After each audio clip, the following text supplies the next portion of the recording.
What's up everyone, back for another beer review, and today I'll be reviewing yet another beer from the Two Tides Brewing Company, and they are out of Savannah, Georgia, and this is their Spread the Jam, the cherry, rhubarb, and strawberry variant. So this is a sour ale that is brewed with the aforementioned 3 ingredients. It comes in at 7% alcohol by volume. No IBUs listed. Time of review, this can is just under 3 months old. I'm going to give a huge thanks, shout out once again to a very good friend of mine and a viewer of the channel, Wes, for this beer, so big thanks to him. In the description box, I'll post a link to the beer mail unboxing video I did that contains all the goodies that Wes hooked me up with, and he hooked me up with 9 beers in total, 8 of which were unique, and all of them from the state of Georgia, and 5 of them were from Two Tides, with 3 being these heavily fruited sour ales. This is the first of the 3 that I'm reviewing, and very simplistic. Cherry, rhubarb, and strawberry. I love strawberry rhubarb pie.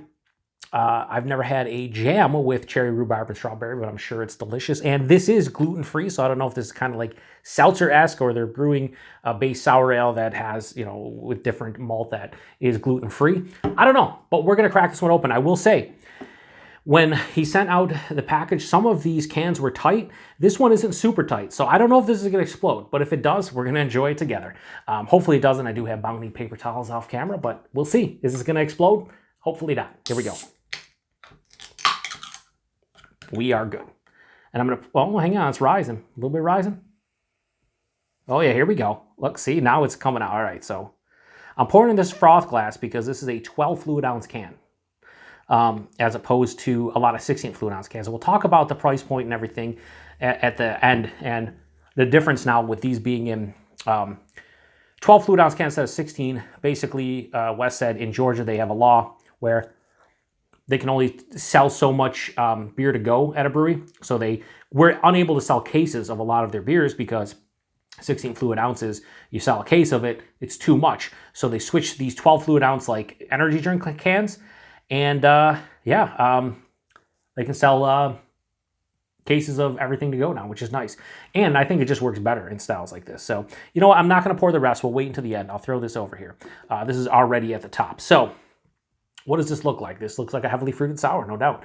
It's spritzing away. That kind of has a magenta, kind of deep purple look to it. Not the band. Has just under a finger of this straight up pink colored head. It has a bunch of, it's hard to see how my camera is angled, but on top I can see a bunch of like, from the strawberry, the rhubarb, and the cherry, there's just like chunks sitting on top of the head. So yeah, you can't see through. It's murky, turbid, hold up to light. Yeah, you can't see anything through it. It looks like a heavily fruited sour, no doubt. I'm using the froth glass just because, like I said, this is 12 ounces. This froth glass is, I believe, 12 ounces as well, maybe 13. And, you know, they're known for beers like this. So I thought, why not pour it into this glass? Anyway, let's get a nose. I was going to say strawberry. No, the cherry. I don't know about anybody out there, but I occasionally drink tart cherry juice. Helps with inflammation and whatnot. This smells like tart cherry juice to me. Yeah, for sure. Tart cherry juice with a little bit of like a rhubarb like tartness, rhubarb character. Not really getting the strawberry here. It honestly smells like a glass of tart cherry juice. That's it. And I love tart cherry juice. And tart cherry juice is not like super like thick like this, but it's thick enough. And it has like, you know, when you're drinking, you're like, ooh, this is definitely concentrated. That's kind of what this smells like. I don't know. I don't know if you can hear. The carbonation is crazy in this. Anyway, it doesn't smell all that unique or complex, but we'll see how it tastes. Cheers, everybody. Thanks again to Wes.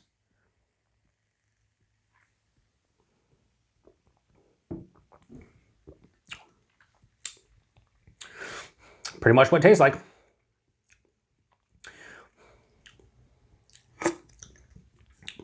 There's a little bit more going on in the taste. Like, first thing that hit my palate was definitely tart cherry juice. But then there's other characteristics coming from the rhubarb for sure. Maybe the base beer or base not beer. I don't know. Body's not overly thick. This is like higher side of medium, lower side of full. For a 7% like heavily fruited sour beer like this, it's a bit thinner than I anticipated, but I actually like that. I've been saying that a lot lately with reviews, but I think it works for this one. The mouthfeel, it has good carbonation. This is like moderately, maybe a touch over moderately carbonation, so very refreshing. and it's a crispy boy, but it's not. But it has a nice crisp kind of carbonation on the palate. But it's smooth. It's just not overly soft like a lot of these beers are. Smooth, a little bit of creaminess. So body and mouthfeel are nice. The taste, it's not very complex. It's a very simplistic beer, but it's tasty.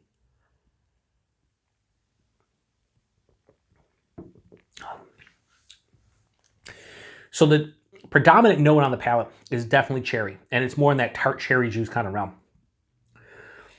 I'm getting a little bit of like a strawberry rhubarb kind of pie filling vibe, but it's like the tertiary character, because it's more like cherry. Then I get like this slightly kind of like grainy, bready, doughy kind of malt character in here. Very slight, but it's a little bit bigger than that strawberry or than the strawberry rhubarb character. The tartness on this is higher side of tart, lower side of sour. Like it definitely has a punch, not quite puckering, but getting close to that level. And the nice thing about this is it's not overly sweet. A lot of these will lean sweet, but I think, the addition of the rhubarb really helps out with probably the tartness in addition to the base beer.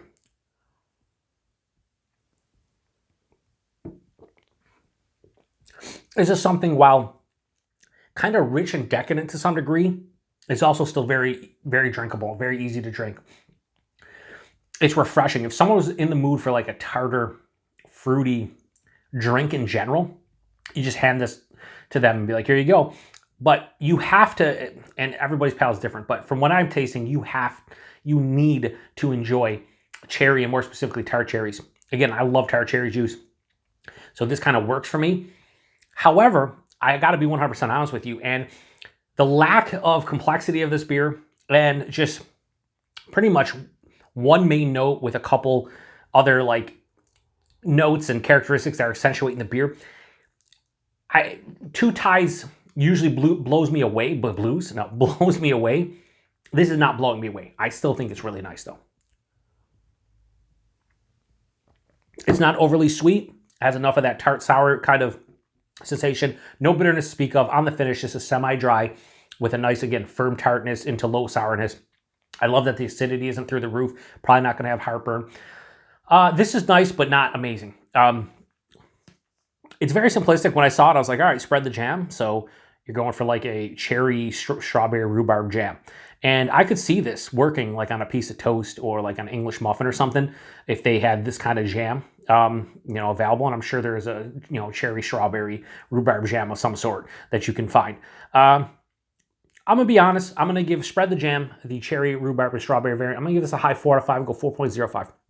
I enjoy it, but I don't love it. The lack of complexity in this one, I think, kind of hurts it a bit. And the fact that I really can't taste the strawberry and rhubarb as much as I would like. Again, I like strawberry rhubarb pie. So I was hoping that while the cherry is prominent and very noticeable, I was hoping that I'd also pick up on the strawberry and rhubarb a little bit more, and I don't.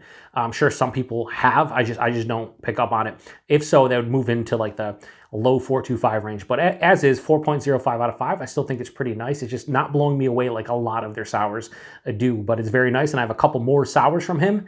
As I said, I got 3 in total, so I got 2 more after this. So we'll see how those land in comparison to this one. But this is the first one of the box from Wes where I'm like, yeah, is that good? I gave it a 4.05, sure, but it's not kind of like blowing my socks off. Well, I shouldn't say it's the first. What was the other one I had? The IPA. I don't know. There's so many beers. I don't know what's going on. This is the first Two Tides beer that hasn't blown me away. Let's just say that. We'll leave it with that. Price by availability. Now, I did do a little bit of research and for myself. Again, $17 a 4-pack for this beer. So I think it's like that boils down to like around 35 cents an ounce. And they used to sell them in the 16 fluid ounce cans. So it's now a 4-pack of 12 fluid ounce cans, $17. 35 cents an ounce. If you put these into 4 packs of 16 fluid ounce cans, that would come out to around $22.50 for the 4-pack. I don't remember what Two Tides used to charge for the 4 packs of 16 fluid ounces, but I think that Wes said somewhere in like the $22 realm. So $17 4-pack is kind of in that realm where you're paying $22 a 4-pack for the bigger cans. That's fine. And I'd much rather have these 12 fluid ounce cans because I'll be honest with you, an extra 4 ounces of this I don't need. In fact, I would love to see these in like the 7.5 fluid ounce cans that you see like kind of the crazy barrel aged beers. it's nice, it's enjoyable, but I don't need 16 fluid ounces of this. So I think the price point for what they are is fine. Something like this in my neck of the woods, Mortalis Froth, is $25 4-pack. So, you know, the fact that this is $17 for a 4-pack of 12 fluid ounce cans, I'd much rather have this for that price point. Even though I didn't give this a fantastic score, just a good score, I'd still much rather see it. Availability is Two Tides. I have no idea outside of Georgia, but if you see Two Tides stuff, I love them. I love Two Tides, one of my favorite Southern breweries at this point. I've had, you know, almost, I'd say, around 10 beers from them, close to 10 beers from them, and they pretty much nail most of the stuff. This is probably my least favorite of the bunch that he sent my way over the past year, and even so, I give it a 4.05 out of 5. So if you've had this one before, please post in the comment section. Let me know what you thought about it. Excuse me, 7% ABV. I can't tell. There's no warming in my chest, nothing on the palate. So it hides the alcohol well, and it's gluten-free. So if you're somebody who can't do gluten, you look for gluten-free beers. One thing I'll say, if you do enjoy gluten-free beers, check out a lot of the breweries who do gluten-free sours. They're definitely a big thing nowadays. So you might not be able to get a lot of like regular styles that are good, that are gluten-free, but definitely the sours, because they might not be a beer. Like this might be more like a seltzer base, or they're using malt that doesn't have a lot of gluten. Or when you say gluten-free, it's not completely free of gluten. It just has to reach a certain limit where it's considered gluten-free. So whatever, you know, malt bill they're using in this, maybe it's, you know, something that where it doesn't have a lot of gluten. But regardless, good beer, could have been great. I just need more of that strawberry rhubarb. So huge thanks to Wes for this beer. Thanks to everybody stopping by for another beer review here on the Beer Patrol. To the next one, cheers.